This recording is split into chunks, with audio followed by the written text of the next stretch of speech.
Dari kerasukan jadi waras cuma karena satu pertemuan. Kembali lagi di Cornerstone Connection. Tapi kan pernah dengar cerita kerasukan di Alkitab? Pernah sih, banyak nggak sih? Ya makanya tadi aku kayak ada Ini ngikutin ya. Pernah ketemu orang kesurupan? Belum sih. belum pernah. Kalau ketemu orang gila pernah? Oh pernah. Oh pasti pernah. Belum pernah ya? Pernah. Pernah. Ya.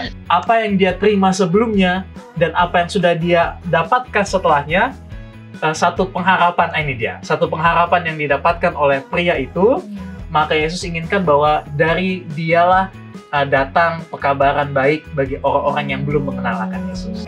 Karena kalau dibilang pilihannya untuk pindahkan ke manusia lagi, maka dalam Alkitab kan dikatakan jiwa itu kan berharga sebenarnya. Satu jiwa.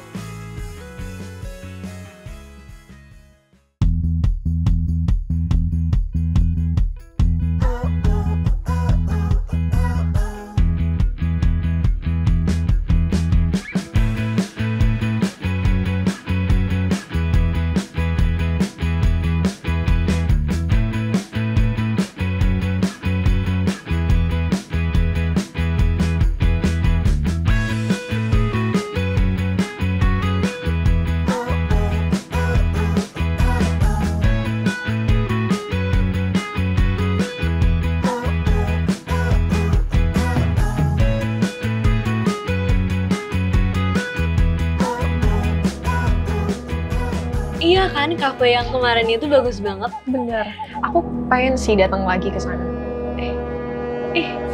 Apaan sih, mau ngapain sih? Mau ngapain sih, Mal? Ih, Serem banget. kemarin Mal? kerasukan. Serem nggak? Serem. Terima kasih ya, akhirnya berhasil prank aku. Terima kasih. Saya takut Tapi- banget. Nggak usah panik guys. Tapi kan pernah dengar cerita kerasukan di Alkitab?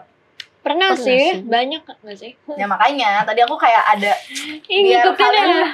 euforia belajar kita saat ini tuh Oke. dapet gitu. Aku Boleh, kerasukan dulu. boleh. Bercanda ya. Emangnya kita bakal belajar apa sih? Makanya kamu bisa kerasukan kayak gitu? Makanya kita itu bakal belajar dengan judul Sebelum dan Sesudah. Pelajaran ke-13. Pelajaran terakhir nih. Pas banget, yeay. Yes. Pas banget dong. Kita mau belajar kan sekarang? Tapi Tapi Sebelum itu, untuk teman-teman yang belum punya buku yang kayak kita pegang ini, kalian bisa langsung kontak ke call center Hub Channel Yes. atau DM ataupun komen juga di video YouTube ini. atau mungkin ya buku yang di luar baru. depan. PO dulu. PO. betul. Oke. Oke, mungkin sekarang Yes. kita akan lanjut ke dalam cerita. Lalu mendaratlah Yesus dan murid-muridnya di tanah orang Gerasa yang terletak di seberang Galilea. Setelah Yesus naik ke darat, datanglah seorang laki-laki dari kota itu menemui dia. Orang itu dirasuki oleh setan-setan dan sudah lama ia tidak berpakaian dan tidak tinggal di dalam rumah, tetapi dalam pekuburan. Ketika ia melihat Yesus, ia berteriak lalu tersungkur di hadapannya dan berkata dengan suara keras, "Apa urusanmu dengan aku, hai Yesus anak Allah yang maha tinggi? Aku memohon kepadamu supaya engkau jangan menyiksa aku." Ia berkata demikian sebab Yesus memerintah roh jahat itu keluar dari orang itu. Karena sering roh itu menyeret-nyeret dia, maka untuk menjaganya ia dirantai dan dibelenggu. Tetapi ia memutuskan segala pengikat itu dan ia dihalau oleh setan itu ke tempat-tempat yang sunyi. Dan Yesus bertanya kepadanya, "Siapakah namamu?" Jawabnya, "Legion," karena ia kerasukan banyak setan. Lalu setan-setan itu memohon kepada Yesus supaya ia jangan memerintahkan mereka masuk ke dalam jurang maut. Adalah di sana sejumlah besar babi sedang mencari makan di lereng gunung, lalu setan-setan itu meminta kepada Yesus supaya ia memperkenankan mereka memasuki babi-babi itu. Yesus mengabulkan permintaan mereka, lalu keluarlah setan itu dari orang itu dan memasuki babi-babi itu. Kawanan babi-babi itu terjun dari tepi jurang ke dalam danau lalu mati lemas. Setelah penjaga-penjaga babi itu melihat apa yang telah terjadi, mereka lari lalu menceritakan hal itu di kota dan di kampung-kampung sekitarnya. Dan keluarlah orang-orang untuk melihat apa yang telah terjadi. Mereka datang kepada Yesus dan mereka menjumpai orang yang telah ditinggalkan setan-setan itu duduk di dekat kaki Yesus. Ia telah berpakaian dan sudah waras. Maka takutlah mereka. Orang-orang yang telah melihat sendiri hal itu memberitahukan kepada mereka bagaimana orang-orang yang dirasuki setan itu telah diselamatkan. Lalu seluruh penduduk daerah Gerasa meminta kepada Yesus supaya ia meninggalkan mereka, sebab mereka sangat ketakutan. Maka naiklah ia ke dalam perahu lalu berlayar kembali. Dan orang yang telah ditinggalkan setan-setan itu meminta supaya ia diperkenankan menyertainya. Tetapi Yesus menyuruh dia pergi, katanya, "Pulanglah ke rumahmu dan ceritakanlah segala sesuatu yang telah diperbuat Allah atasmu." Orang itu pun pergi mengelilingi seluruh kota dan memberitahukan segala apa yang telah diperbuat Yesus atas dirinya sendiri. Agak Menarik. serem ya. Bukan agak sih, emang Iya, serem serem kalau ya, kita di kayak- situasi sebenarnya. serem juga ya teman-teman ceritanya. Jadi gimana sih awalnya tuh? Jadi waktu itu Yesus kan nyampe nih di daerah Gerasa. Nah terus dia ketemu pria kerasukan yang tinggal di kuburan. Bayangin tinggal di kuburan. Udah kerasukan di kuburan lagi. seru ya. Ya ampun. Terus itu serem banget sih, gila banget, dia teriak-teriak dan gak bisa dikendaliin siapapun. Tapi waktu ketemu Yesus dia langsung tunduk. Wah. Ternyata yang merasukinya bukan cuma satu setan, tapi banyak, namanya legion. Ternyata serem ya. Maksudnya beneran ada loh di Alkitab cerita horor kayak gitu. Bener-bener. Terus apa tuh lanjutannya gimana? Tapi setelah itu Yesus tuh ngusir semua setan yang ada di situ. Lalu masuk ke kawanan babi. Dan babi-babi itu juga langsung terjun ke jurang. Terus orang-orang jadi banyak banget yang takut dan malah nyuruh Yesus untuk pergi dari situ. Tapi pria yang sembuh itu justru dengan punya rasa keinginan yang tinggi untuk mengikuti Yesus gitu. Terus Yesus bilang, gak usah ikut, pulang aja. Dan ceritain hal ini ke semua orang tentang kasih Allah. Dan dia pun menjadi saksi di kotanya. Kayaknya berat juga ya untuk si pria itu. Maksudnya kan gak cuma satu setan ya yang ada dalam diri dia. Pasti dia juga sebenarnya pengen banget untuk mengeluarkan, tapi dia gak punya daya, ya kan? Makanya dia pasti bersyukur banget waktu kayak ketemu Yesus. Iya, Yesus bisa menolong dia mengeluarkan setan-setan yang ada dalam diri. Keras. Emang separah itu gak sih? Iya, serem Sampai ya. diseret-seret katanya. Iya, aku juga baca ini kayak ada hal baru lagi ya dipelajari. Kayak kalau misalnya belajar Alkitab tuh selalu ada hal baru yang bisa kita tahu. Betul. Oke. Ya. Untuk mengetahui detail-detail informasi lebih lengkap lagi, kita akan lanjut ke segmen berikutnya. Apakah kamu tahu? Apakah kamu tahu? Peristiwa ini terjadi di wilayah seberang yang dikenal dengan nama Dekapolis, yang berarti 10 kota. Kota-kota itu adalah Damaskus, Dion, Gadara, Hippos, Kanata, Pella, Philadelphia, Revana, dan Skytopolis. Nah, mungkin kamu familiar dengan Damaskus. Itu adalah kota tempat Saulus dulu mengejar dan menganiaya orang-orang Kristen sebelum dia bertobat. Menariknya, orang yang pernah kerasukan setan dan disembuhkan oleh Yesus di wilayah itu kemungkinan besar menjadi saksi yang luar biasa. Ia menyebarkan cerita tentang Yesus dengan sangat kuat, sampai-sampai banyak orang di sekitar Danau Galilea mulai percaya. Ini menunjukkan bahwa satu kisah nyata tentang perubahan hidup bisa membawa dampak besar dan menginspirasi bagi banyak orang untuk mengenal Tuhan. Luar biasa. Profesor sampai merinding sharing ini ke kalian. Mau dengar lebih banyak hal yang buat kamu terkesima dengan kuasa Yesus? Saksikan terus Cornerstone Connection.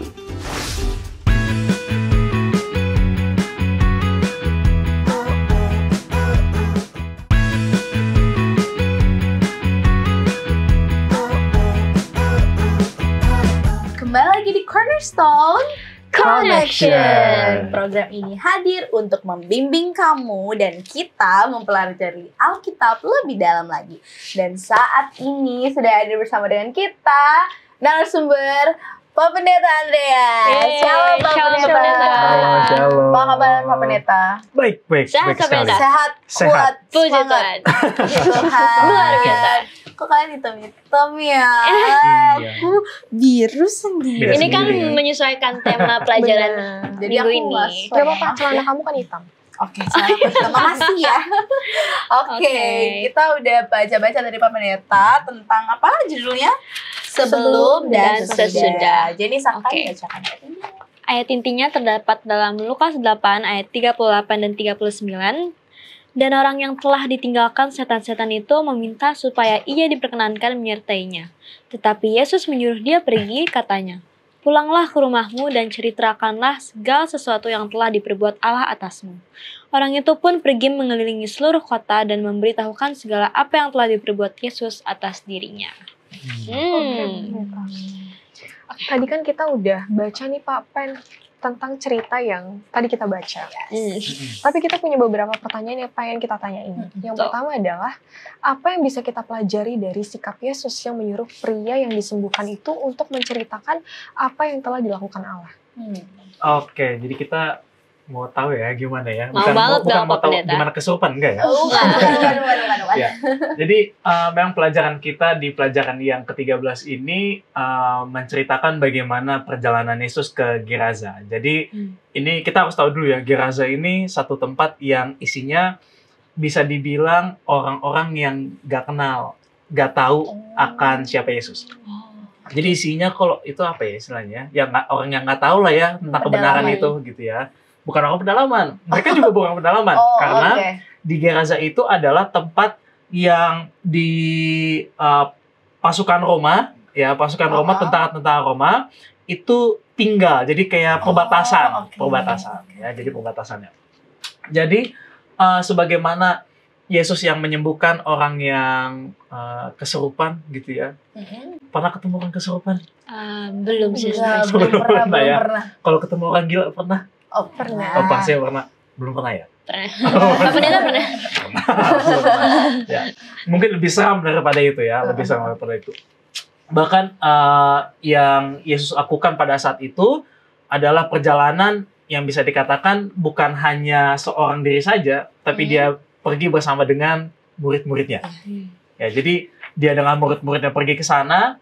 Namun menjadi satu pelajaran yang unik adalah pada saat Yesus pergi ke Geraza ini, murid-muridnya sepertinya agak bingung ya. Kenapa ya? Bisa kita pergi ke seberang gitu ya, naik kapal. Padahal kalau misalnya istilahnya dari seberang gitu kan dekat aja ya seharusnya ya. Dan harus ketemu dengan masalah orang kesurupan ini.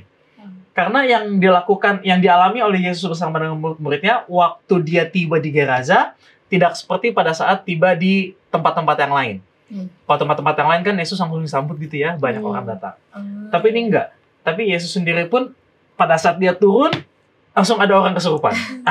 Ini kan gila banget ini rasanya. Ya, rasanya hebat banget masalah ini.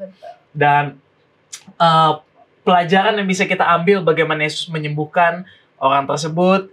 Ya, bahkan sikap yang Yesus lakukan adalah Yesus tidak membiarkan orang itu tetap di dalam keterpurukannya.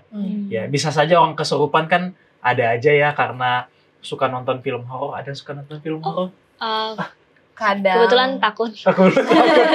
Jadi nggak nonton. Takutan.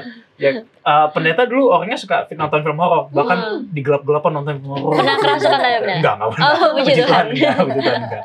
Tapi setelah kejadian itu gitu ya, setelah melihat ada orang kesurupan pun juga, ternyata penting bagi kita untuk menghindari kontak dengan yang namanya sang Lucifer itu, setan itu.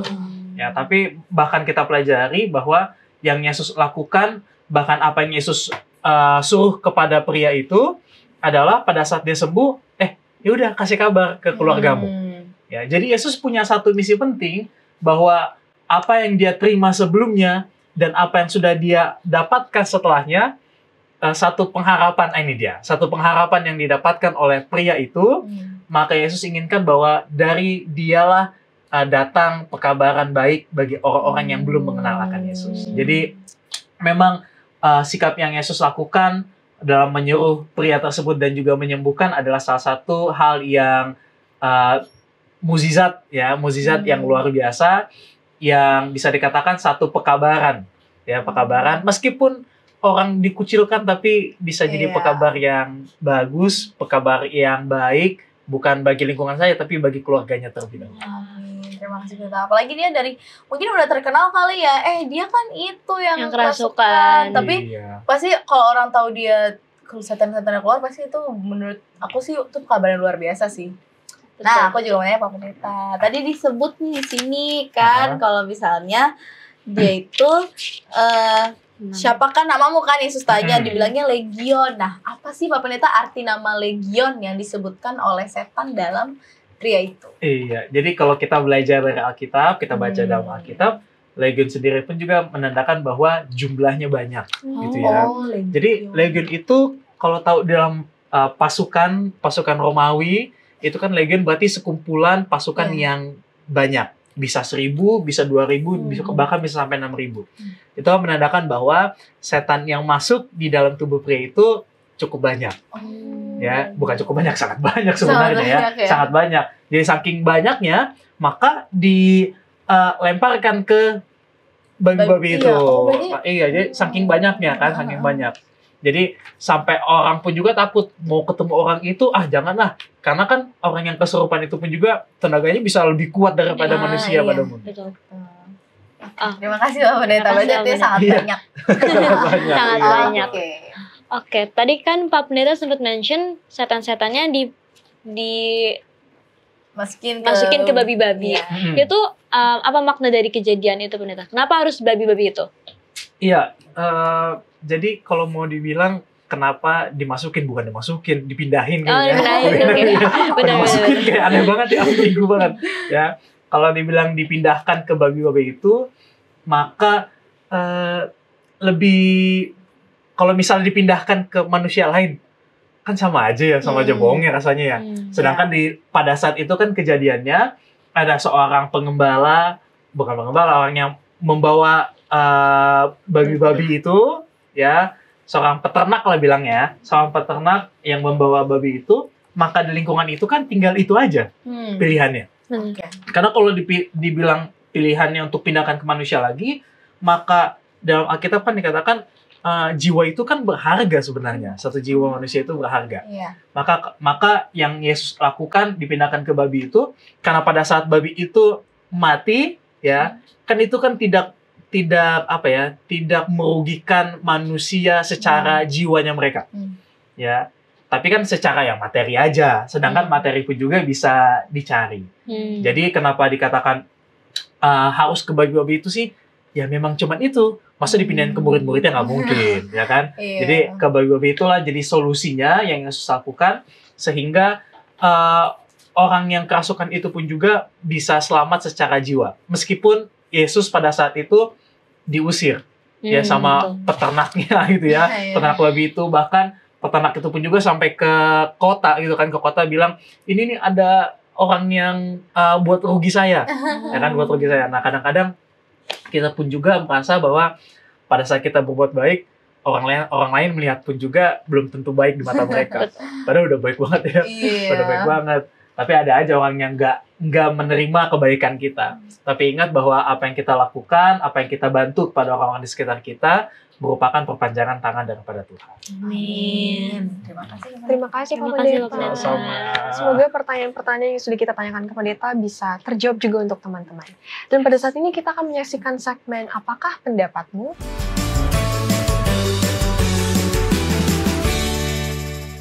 Halo, nama saya Felix Andre Simulon. Saya dari kelas 11, saya bersekolah di Perguruan Advent 1 Jakarta. Halo, saya Putri Rompa, saya kelas 11 dan saya bersekolah di Perguruan Advent 1 Jakarta. Halo, nama aku Natania, aku kelas 11, aku dari SMA Perguruan Advent 1 Jakarta. Halo, nama saya Nehemia Riz, saya kelas 11, saya sekolah di Perguruan Advent 1 Jakarta.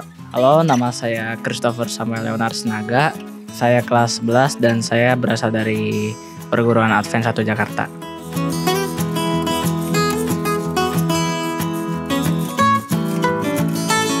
Yang kalau menurut saya yang paling pertama itu adalah Yesus mati di kayu salib. Terus yang kedua ketika Yesus menyembuhkan orang buta. Dan yang terakhir pada saat Yesus menyembuhkan orang yang kerasukan di Gerasa.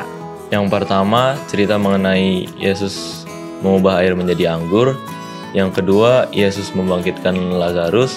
Yang ketiga, Yesus menyembuhkan orang buta. Kalau aku sendiri, yang pertama itu memberikan makan 5.000 orang, yang kedua Yesus mati di kayu salib, dan yang ketiga menyembuhkan anak pegawai istana. Yang pertama, cerita Yesus mati di kayu salib. Yang kedua, 5 roti dan 2 ikan. Yang ketiga, Yesus menyembuhkan orang lumpuh. Menurut saya yang pertama itu adalah Yesus dicobai di padang gurun, yang kedua adalah Yesus di kayu salib, dan yang ketiga adalah Yesus membangkitkan orang mati.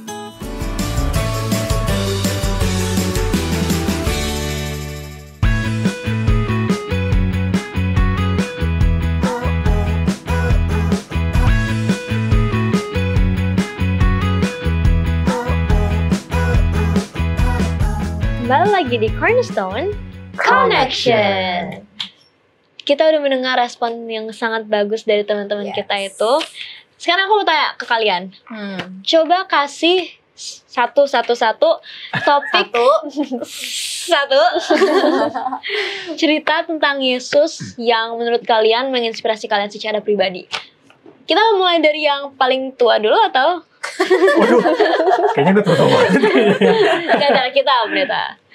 Dari Siapa dulu? Terserah. Yang beda dulu kali ya. Oh ya, dari yang beda dulu bajunya. Oke deh. Oke, dari yang paling beda. Oke. Aku 5 roti dan 2 ikan. Kenapa Karena menurut aku itu kan sesuatu yang kayak tidak mungkin kan, tapi mungkin buat Tuhan. Jadi intinya buat aku dalam hidupku, apapun yang tidak mungkin bagi manusia, mungkin bagi Tuhan. Amin. Kamu gimana? Nggak mau pendeta dulu. Oh, pendeta dulu. Boleh berurutan aja. Oke. Kalau cerita yang menginspirasi buat aku adalah ketika Tuhan menyelipkan dirinya untuk menebus dosa-dosa manusia. Karena itu keren sih, gila sih menurut aku.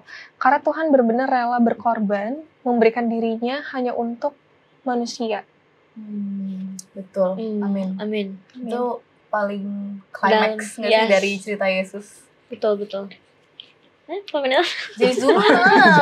Kenapa ya dia selalu ini ya? Oke, kalau aku waktu Yesus 12 tahun di sinagog. Kenapa tuh?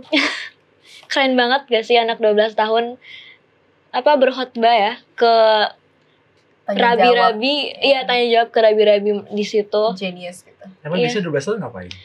Main Roblox. Soalnya kayak jadi inspirasi aja buat aku. Masa Yesus 12 tahun bisa, aku umur segini gak bisa.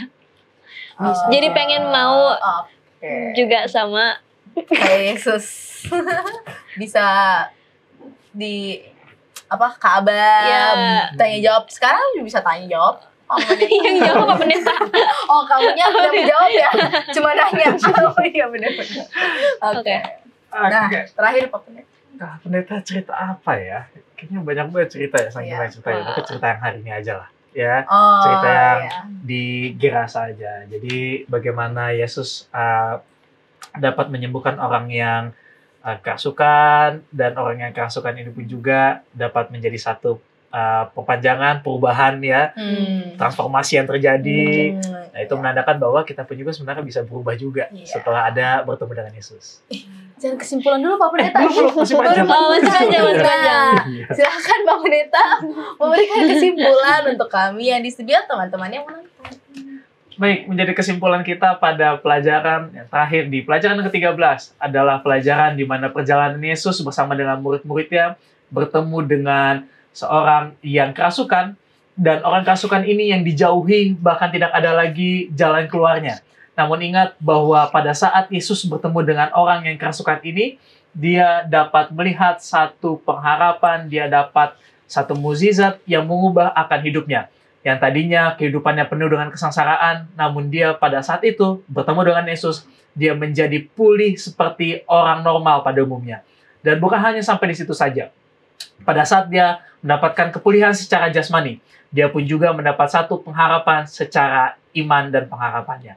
Dia bukan hanya berubah untuk dirinya sendiri, namun dia punya tugas, sama seperti pelajaran kita, bahwa akan ada perubahan sebelum dan sesudah bila kita bertemu dengan Yesus. Jadi jangan sungkan-sungkan untuk datang kepada Yesus. Apabila pada saat ini kita merasa bahwa banyak kelemahan yang kita miliki, bukan hanya kelemahan, tapi kekurangan sebagai para anak-anak muda, remaja, dimanapun kita berada, pada saat kita bertemu dengan Yesus, kita akan mempunyai transformasi yang luar biasa. Bukan hanya secara fisik, tapi secara pemikiran dan juga rohani kita bersama-sama dengan Tuhan. Amin. Terima kasih Pak Pendeta untuk kesimpulannya. Sama-sama. Boleh kami minta Pak Pendeta mendoakan kami di studio dan juga teman-teman yang ada di rumah. Sangat boleh. Oke. Mari kita bersatu dalam doa. Tuhan Allah Bapa kami yang bertata dalam kerajaan sorga, terpujilah nama Tuhan. Bahkan di kesempatan pada saat ini, di mana kami telah mempelajari akan pelajaran yang ke-13 di pelajaran Cornerstone. Kami tahu Bapa, bahwa kami sebagai remaja masih banyak akan kekurangan, bahkan di pelajaran pada saat ini pun juga mengajari kami bahwa apabila kami datang kepada Tuhan, kami pun juga akan diubahkan, bukan hanya secara fisik, tapi juga secara iman dan pikiran kami akan diubahkan untuk sama seperti yang Yesus telah berikan bagi kami. Ya Tuhan, ajarilah kami untuk dapat mengerti kasih-Mu, dan berkati juga bagi anak-anak Cornerstone dimanapun mereka berada, baik yang ada di rumah maupun yang ada di studio. Apabila ada dalam keadaan kurang sehat, gangguan akan kesehatan mereka, Tuhan jamah, Tuhan berikan kesembuhan bagi kami semua. Terima kasih banyak Bapak untuk firman Tuhan, bahkan yang telah kami bicarakan pada saat ini, kiranya semuanya hanya menjadi kepujian bagi nama-Mu. Inilah doa kami ya Bapa, dalam nama Tuhan Yesus kami berdoa. Amin. Amin. Terima kasih Pendeta. Terima kasih teman-teman. Terima kasih. Semoga pembelajaran kita pada hari ini bisa menjadi berkat dan kita juga bisa mencerminkan Yesus dalam kehidupan kita. Amin. Sampai ketemu teman-teman yang selalu setia mencari dan belajar firman Tuhan melalui Cornerstone Connection.